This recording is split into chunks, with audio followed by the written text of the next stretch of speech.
Hey, it's Time again from Cracked Rabbit Gaming, and I'm going to give you some tips for Cadence of Hyrule, the really fun Crypt the Necrodancer Zelda hybrid. I'm going to try not to spoil too much, so these are more just general tips and strategies. Check the comments if you want to skip ahead for some timecode links. One thing to note is that the overworld is randomly generated every time you start a game, so your game's not going to look exactly like mine. So let's start with combat. If you've played Necrodancer, then this is going to be totally familiar, but if you haven't, there's a metronome at the bottom of the screen, and you need to move or attack on every beat. If you don't move or attack or do something on each beat, you will break your combo. Keeping your combo going means you'll get better rewards every time you kill an enemy. There are also some items that will be more powerful depending on how high your multiplier is. So if you keep your combo going, those items are going to be better. Every enemy has its own movement pattern and different ways it attacks. So part of the goal of the game is to learn those movements. In this clip you can see I'm intentionally dropping a beat. I'm skipping a beat to let the enemies get closer to me. So that's actually breaking my combo. To avoid breaking your combo when you don't want to move, you can do something that in Necrodancer was called dig buffering or tactical digging. That's when you would dig a wall for the sole purpose of skipping a beat without moving your character. In Cadence, you can do the same thing with a whole bunch of different items. You can throw a boomerang, at nothing. There's even an item called the War Drum, which is specifically for doing this. It actually lets you just beat a drum on every beat without moving. When you get to a new screen, you don't actually have to move, so you can just sit there and get a feel for the beat and get a lay of the land and figure out how you want to defeat all the enemies. So here's a clip of me flawlessly beating these enemies. This is not like a perfect run or anything. I could have done it more efficiently, but I'm using the short sword, so I have to get right up close to everybody. For these mushrooms, I attack them and then dodge away from them, attack, dodge, and the same thing for this guy. I know he moves every other beat, so I'm attacking, dodging away, attacking. If you don't like rhythm games or you're just not very good at rhythm, there's an option called fixed beat mode, and that basically turns the game into more of a puzzle game where the enemies don't move until you move. So you can take all the time you want to just figure out your next move, and that's a fine way to play it if that's more fun for you. Now in this next clip, I'm going to use a different weapon. Instead of the short sword, I'm going to use a spear, and it's also a titanium spear, so it does more damage. This spear can hit 2 tiles in front of me, and you can see it's the exact same screen that I just did, but you can see just how much faster it is to clear it with this weapon. You can basically just charge at all the enemies without worrying about their patterns as much. So here is Zelda using a broadsword. So this hits the 3 tiles in front of her, like the diagonal tiles and the one right ahead of her. So it doesn't have the range that the spear does, but you can kill multiple enemies with it. The one downside of it is that sometimes it'll mess up your movement because it's trying to attack people when you're trying to move. So in this clip here, I'm trying to just walk around this guy, but it keeps trying to hit him. When you start the game, you'll choose either Link or Zelda. I recommend using Link the first time because he has a shield that you can hold up as much as you want, and one thing you'll be doing is reflecting these things back, different projectiles, and collecting Deku seeds. And with Link, you can just hold it down the whole time and just move as much as you want, so it's much easier for beginners. Zelda has something called Nehru's Love, which uses stamina, which is that bar at the top left. You also have to time it perfectly, so you'll see here I have to stand exactly 4 tiles away, or 2 tiles away, and then time it right on the beat in order to reflect it, and since it uses stamina, you can't just hold it down the whole time. As you play, you're going to want to look for these staircases and of course treasure chests on the map. And if you see a staircase, that probably means there's a secret area. Look for cracked walls you can bomb, like this one right here.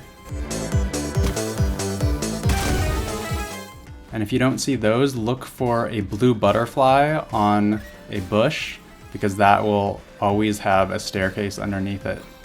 Collect as many diamonds as you can, either by clearing all the enemies on a screen or by digging walls in dungeons like this, because you'll always find, I think, 2.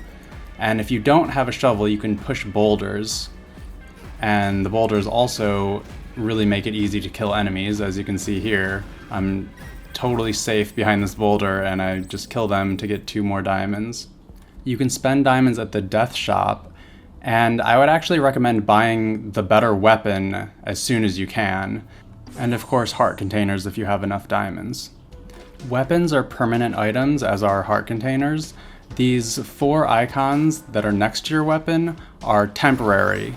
So the shovel, the torch, the ring, and boots, those will all disappear once you die. So don't spend diamonds on stuff like that until you have plenty of diamonds and have bought all the other good stuff. Another high priority is to find these fairy caves, because not only do they refill all your hearts, but this is where you can upgrade your weapons. So depending on the one you find, you may be able to upgrade your weapon to have poison damage, or on the right here is obsidian, which will increase the damage based on the multiplier. So as long as you keep your combo up, you'll be doing more damage. This shop has lifesteal on the left and titanium on the right. Titanium just does +1 damage, so that's a good option if you break your combo a lot.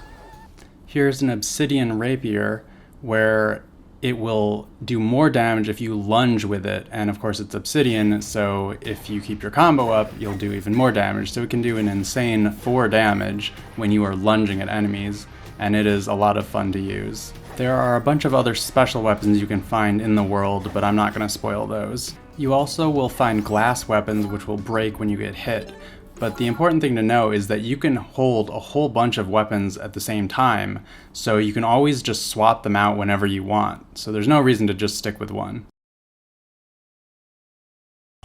You will get plenty of rupees throughout the game, so definitely spend it. Of course, if you see heart pieces, always buy those. The Torch of Wisdom gives you item sight, which is incredibly helpful. If you look at this screenshot, you can see 4 different items without even having to open the chest.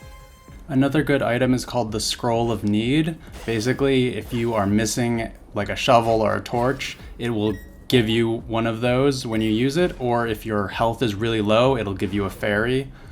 And you'll be able to get plenty of these, so if you need to use it, use it. If you see these books lying around, you can bomb them and they will usually give you a scroll. You can also bomb the shopkeeper walls to get extra rupees. Be on the lookout for charms. These will show you different things on your map. That can be very helpful. There are 3 empty bottles you can find, and the best thing to do with these is find this green eyeball hut, and you can buy a health potion. And as long as this health potion is in your inventory, if you die, it will instantly refill all your hearts. So it's actually better than a fairy, because a fairy I don't think will refill all of your hearts. Definitely make a note of where this eyeball lady is, this fortune teller, because the other thing she does is tell you where the next dungeon is. So it's good to just remember where she is. I mean, she's on your map, but go back to her anytime you need and she will tell you where to go. Play the Bombshoe bowling game at least twice, because the first time you will win a heart piece, and the second time you can get a bomb bag that will let you hold 10 bombs.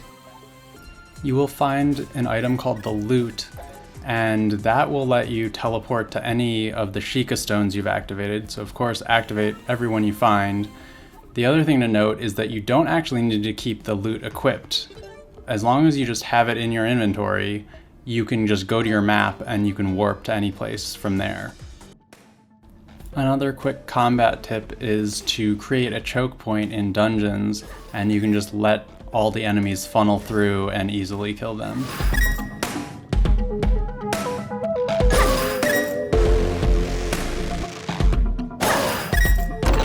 If you see coffins like these, be sure to take those out first if you can, because they will keep spawning more enemies until you've destroyed them. If you're wondering if you can kill this skull, yes you can. It just takes a million hits, so I would just avoid it.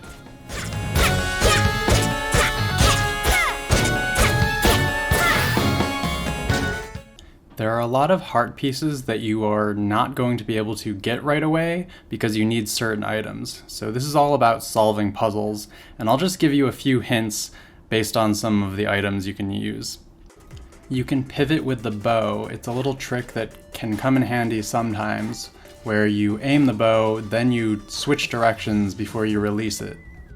You can push these blocks, or you can just use the power glove to pick them up, but sometimes you don't want to do either.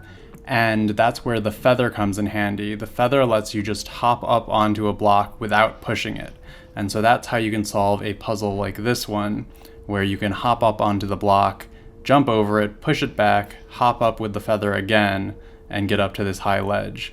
Here's another puzzle. I used the power glove to throw a block up onto the ledge, then I pushed another block over, got up on it, and used the cane to create a full-size block in front of it. The point is, don't stress out if you can't figure out a way to get a heart piece. It might not be possible with the items you have, or there might be some clever solution to getting it. There are a lot of posts on Reddit about how to solve certain puzzles. So that's about it. I hope that helped. If you need help on any of the bosses, I also have a boss guide video, so check that out. And if you like Cadence of Hyrule, I highly recommend you get Crypt of the Necrodancer, which I also have some videos for. Special thanks to my friend Connor for letting me borrow his Switch so I could make this video. And if you have any other tips, leave them in the comments.